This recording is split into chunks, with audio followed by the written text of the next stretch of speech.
बाक्सानि सालबारियाव थानाय अडिटोरियाम हलाव 2022 मायथाइनि BA आनजादाव गासै आयदानिफ्रायनो टप मोननो हानाय लोगोसे आसाम पुलिस रिक्रुटमेन्ट आनजादाव सायख'जानाय आरो गुबुन गुबुन आयदायाव मासि आवग्रिनो हानाय बिजाथिफोरखौ साबायखर आरो मान बावनाय हाबाफारि लादों। दिनैनि बे हाबाफारियाव फरायसा फरायसुलिफोरखौ मोजां बोसोन होनायजों लोगोसे फरायफुबाय थानाय समाव बिथांमोना आसाम पुलिसाव साख्रि मोननो हानायखौ गोजोननायजों बरायनाय हाबाफारिबो लादों।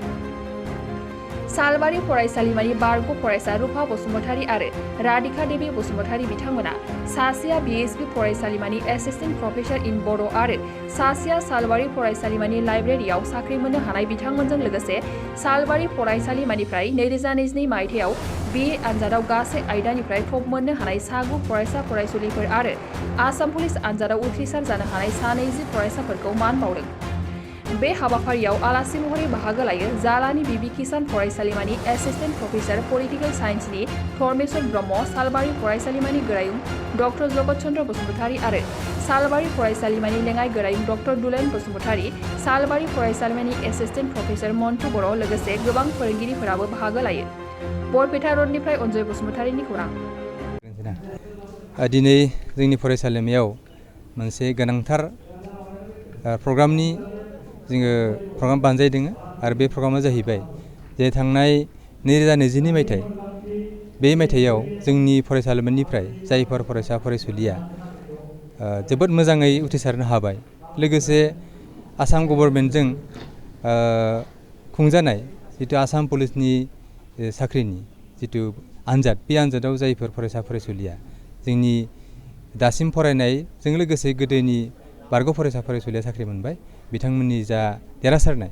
लोगोसे जोंनि फरायसालियाव फरायनानै मोनसे समाव फरायनानै जोंनि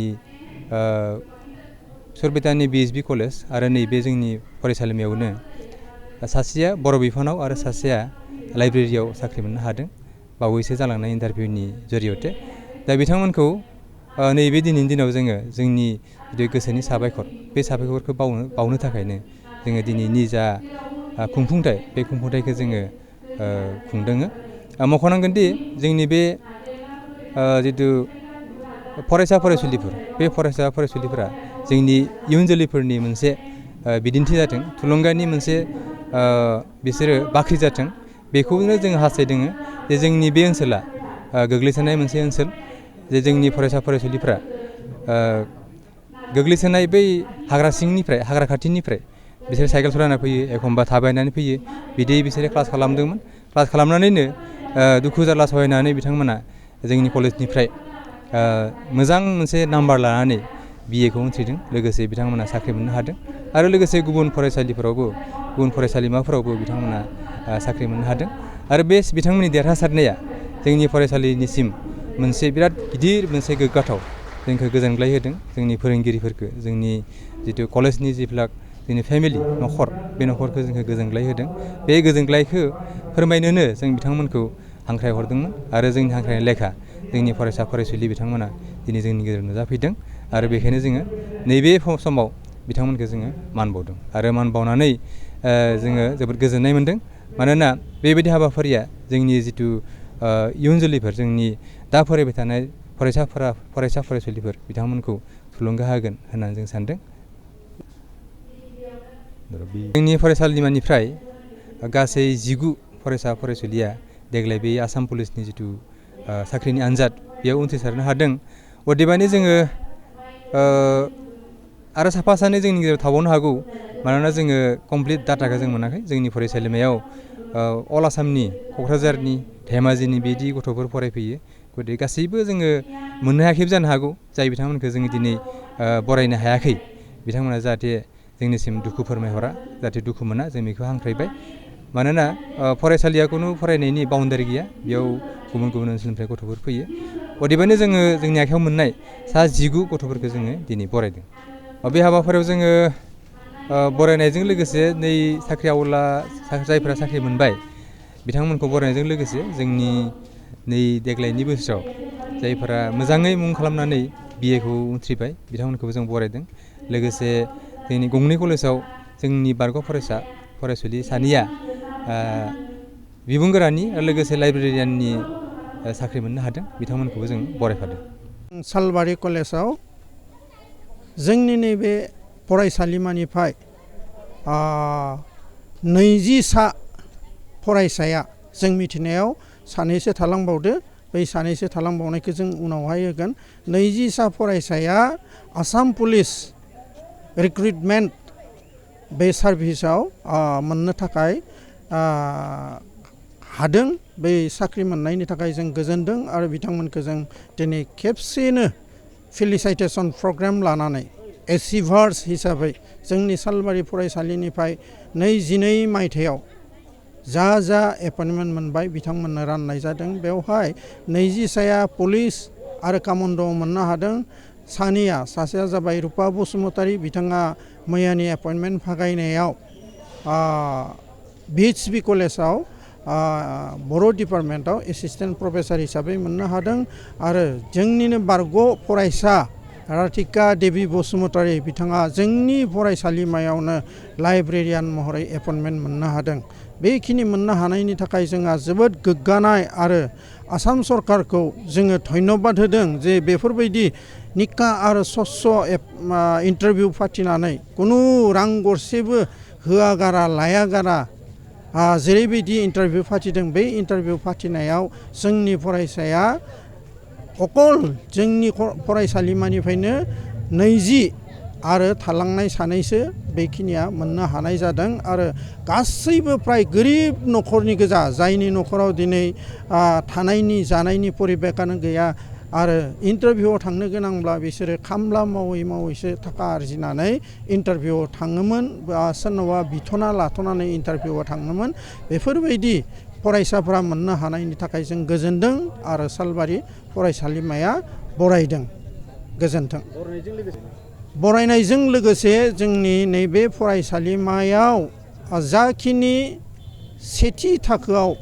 उथ्रिलांनो हादों एबा टपार जानो हादों, जोंनि कलेजाव 8टा डिपार्टमेन्ट दं। 8टा डिपार्टमेन्टआव टपार जानो हानाय 8 जन लोगोसे हिस्ट्रियाव सेम पजिसन लानो हानाय सासेबाव 9 जन फरायसाखौ जों बरायदों, आर'नाइ होदों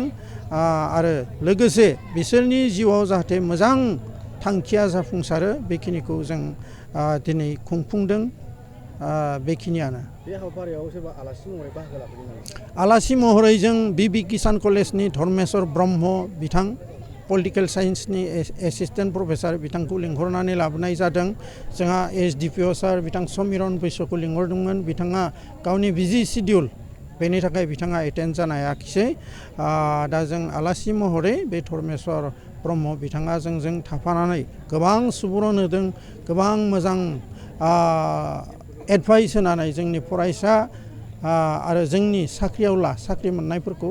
थुलुंगा होदों आरो जों बेनि थाखाय गोजोनदों आरो गोग्गादों आरो जों जोबोद सालबारि फरायसालिमा न'खरा बिथांमोनखौ जोङो गोसो गोथारै बरायदों आरो जौगानायनि थाखाय थुलुंगा होदों। आं बड'लेण्ड बुब्लि चेनेलनिफ्राय फैनाय जोंखौ खबर लाफैनाय सारमोननिसिम आङो गोजोन हामलायनाय हरनाय थाबाय आंनिफ्राय। लाइमोनफोरखौ बेखौनो फोरमायनो सानदे खालि मोजांखौ नाजाथो, हास्थायथो, गावसोरनि आथिङाव गावबा गाव गसंनो हादो। दानि जुगाव आरो मालाया रावबो मालायखौ नायाना, बिनि थाखाय आङो बेखौनो बुंनो सानो जाय जिबिला मोजां माने माबायाव जि गोसो दङ मोजां खामानिफोराव डिफेन्सआनो जा बेलेग माने माबायानो जा बिदि सरकारनि जबानो जाथो माने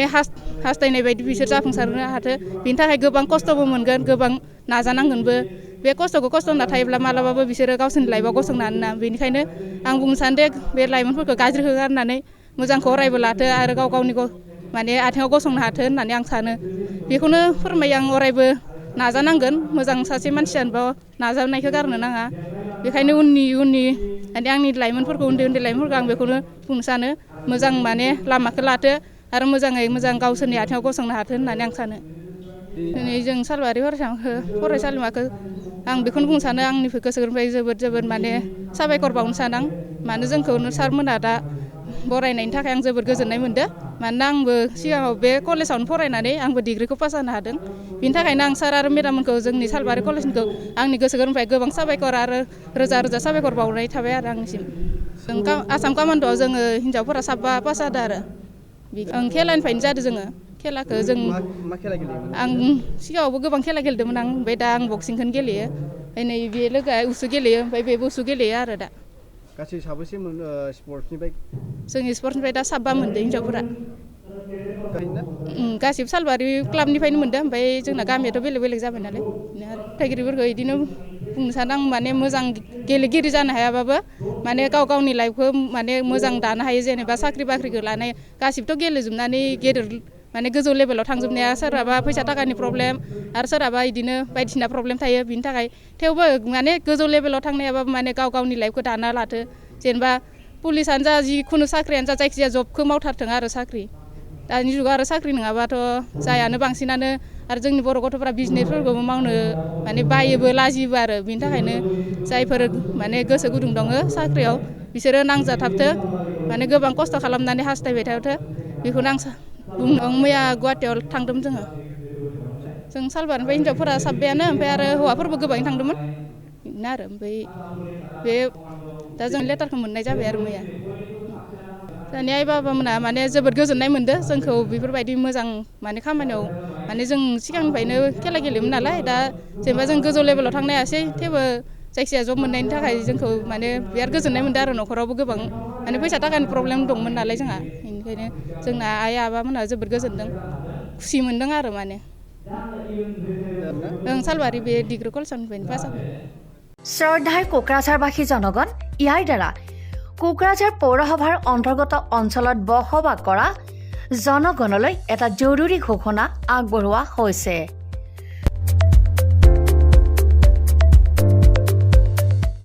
কোকৰাঝাৰ পৌৰসভাৰ অধীনত প্ৰপাৰ্টি বা হোল্ডিং টেক্সৰ